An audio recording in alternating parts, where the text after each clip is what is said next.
Hey everyone, this is Pete, and welcome back to Atari A to Z, a series of short playthroughs of Atari 8-bit games, some which I grew up with and some which are new to me. Today is one of the latter. Today we're looking at a game called Java Jim, which was a 1985 release by Thorn EMI Computer Software and Creative Sparks, developed by Kevin Buckner. Now this game was released for both Atari 8-bit and Commodore 64, but despite superficial similarities between the two, they look very similar and the basic gameplay mechanic is seemingly identical. The actual structure and gameplay between the two versions is quite different. So the Atari version is a bit simpler in that all you have to do is collect the items that are depicted on the screen as part of the status bar, whereas the Commodore 64 version has inventory management, it has a shop, it has collecting tokens and all sorts of things, and my cat is rubbing her face on my tripod. But anyway, there you go, Patty. Opinion varies as to which version is the best, but since there doesn't seem to be a lot of readily available information about this game online, people seem to have figured out the Atari version a bit more than the Commodore 64 version, and so people seem to like that version just a little bit better. Both of them still cause pretty widespread confusion though. I think I figured out the Atari version, so let's go play Java Jim. Okay, here we are with Java Jim by Kevin Buckner, released by Thorn EMI Computer Software and Creative Sparks. So, as I say, this game is a bit of a mystery to a few people online, especially because the Commodore 64 and the Atari 8-bit versions seem to unfold quite differently, but I think I figured out what you're supposed to do in here. So, here we are, Level 1, Phase 1. So, what happens is you have this grid here. You are Java Jim, who is this sort of tiki mask type thing, and you hop around the board by tapping a direction, and if you release the direction before moving on, you'll dig a hole. Whereas if you hold down the direction, you'll hop a little bit more quickly, but you won't dig. And your goal is to uncover the target item that you can see in the top left corner, which is a key in this case. There it is. Then you press the fire button over that, and then it will give you another item to find. And that volcano in the middle is spewing out lava. And if the lava lands in a hole, it will fill the hole in. And if it lands on an empty space, it will plant a bush or a tree there, which you have to basically dig through before you're able to actually dig in that square.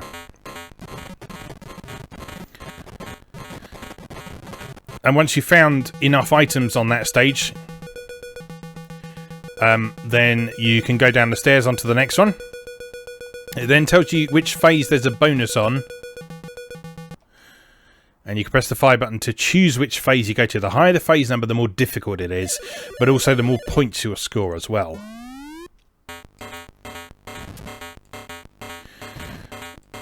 So you'll see now on this phase we've got a limited number of digs.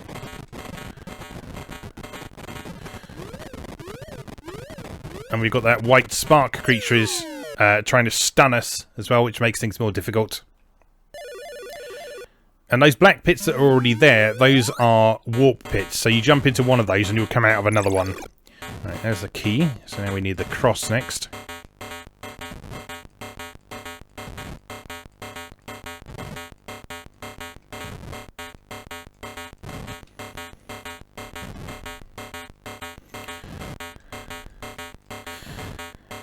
But yeah, from what I've seen of the Commodore 64 version, the way that unfolds is you can pick up pretty much all of the items that you see there. And certain ones have specific effects. Like if you pick up the axe, that enables you to kill a frog-like enemy who sometimes appears on the screen.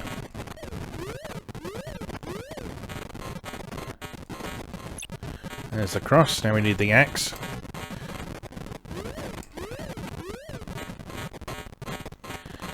And you also get tokens, which you can spend in a shop between the levels. And like the long-term... Oh no! It's going so well as well. The long-term goal for the game is to be able to purchase all the items you need from the shop to escape from the island.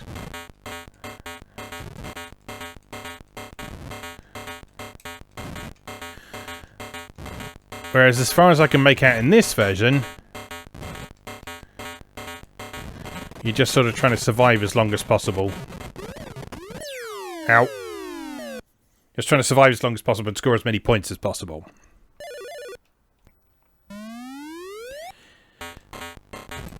Which is fine. I actually think that kind of works a bit better given the structure of the game.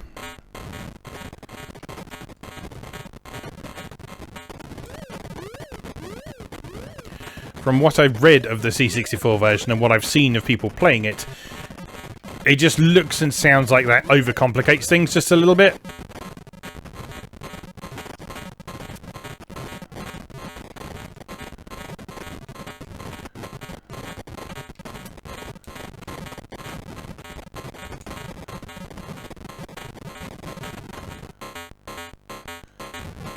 Where's the bloody key?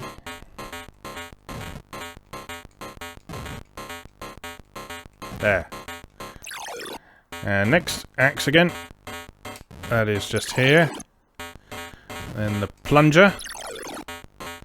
And the whatever that is. And the ring. And the crowbar. And the X. There it is. And the cross. Oh my god, how many things do you want or need? Ow. Move.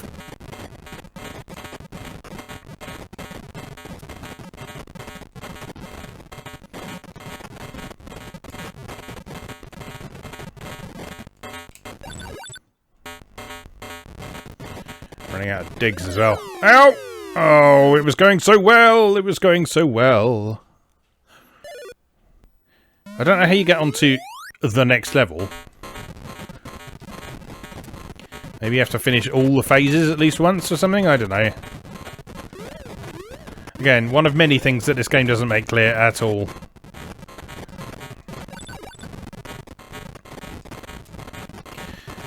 But we certainly cannot accuse it of not being creative now, can we?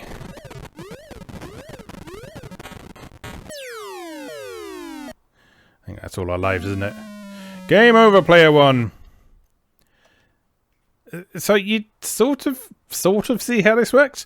Let's have another go. And let's maybe not jump straight to phase 8, even if there is a bonus available for it.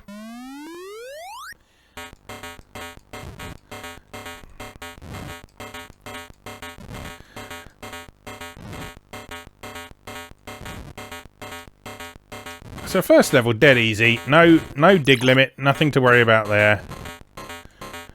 You just dig, and you find stuff, and you collect the stuff, and then you get out of there.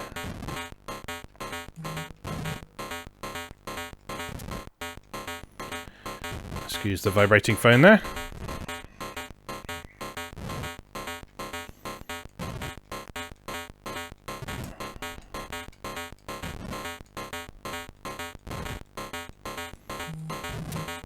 There it is.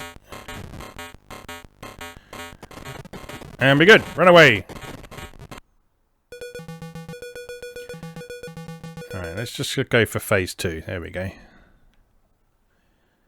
In theory, this should be a little bit more balanced. Okay, so we still have limited digs. But we've not got quite as many obstacles around the place. Only got 2 of the warp tunnels. And presumably we won't have to find as many items either.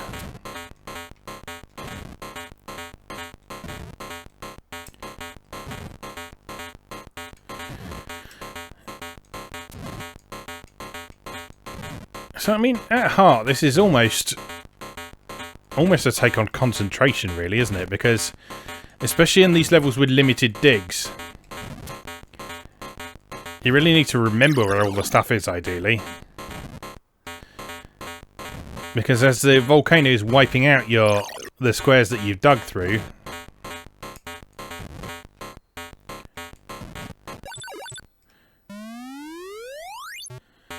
oh, okay, so So when you run out of digs, you can actually get some more on this screen here. So what I did is I jumped down a pit, and that took me to this screen. And I can hop around and avoid snakes and pick up some more digs. Now, snakes don't appear to kill you, they just stun you, so presumably the red thing kills you.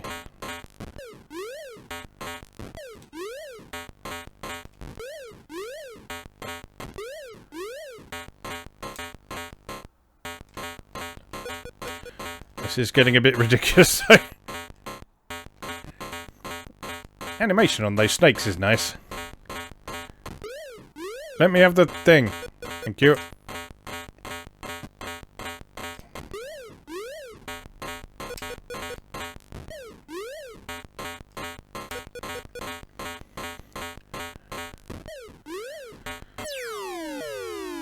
Oh, they do kill you eventually.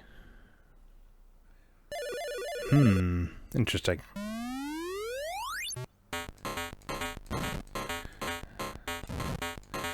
That's just another area where this game could have done with providing just a little bit more feedback on what's going on. Or indeed, you know, some sort of instructions.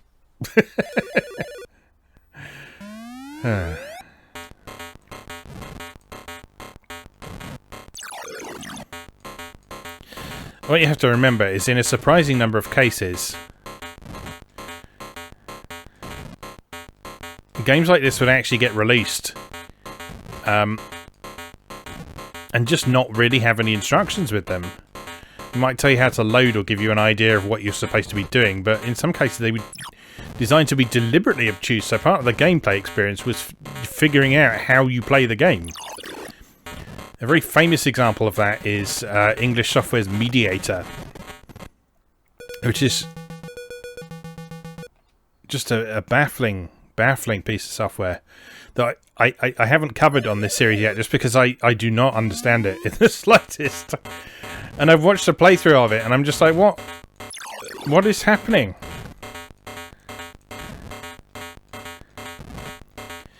But there is a solution to that game, and people have learned that solution, and like you can look it up online and that sort of thing. So someone somewhere figured it out.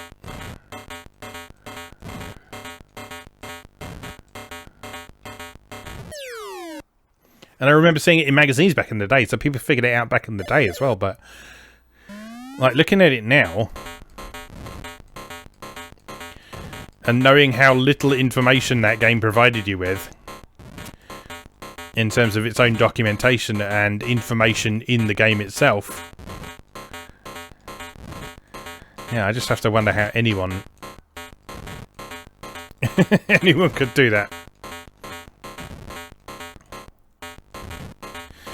But this, I mean, you can figure this out. This is intuitive enough to be able to figure out without having a comprehensive rulebook to hand.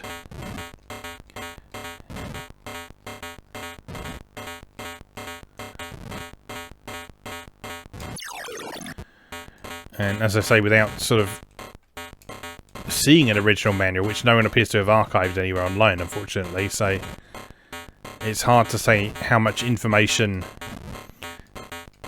a player of this back in the day would have had available to them.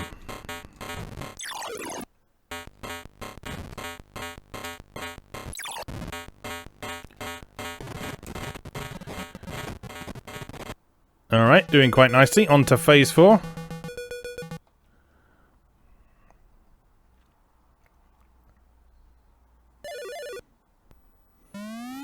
Yeah, so you see with each passing phase you're getting more obstacles on the board to begin with. I mean, I don't know if you call them obstacles, but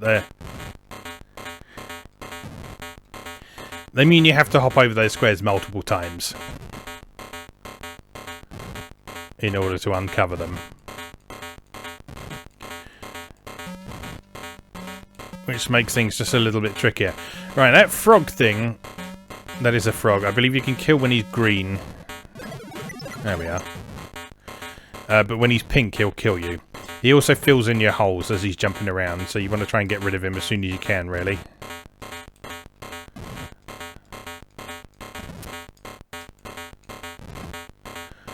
Where is the key?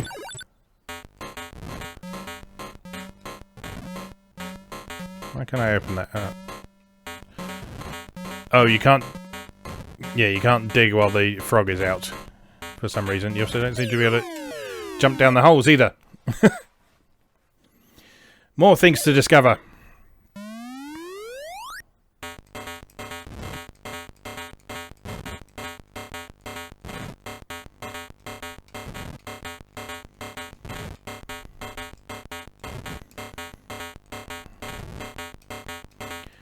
Give me the key.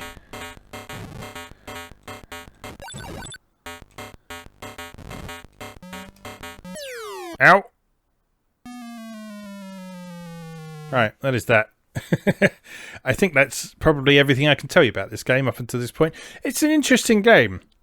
Is it good? Couldn't really say.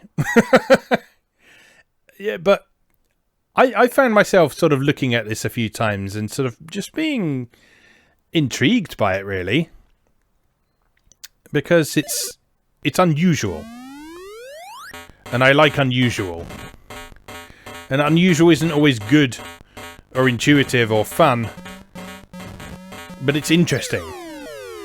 It's certainly interesting. So yeah, I'd love to know a bit more about this game. But as I say, information on it doesn't seem to be particularly easy to come by, which is a terrible shame.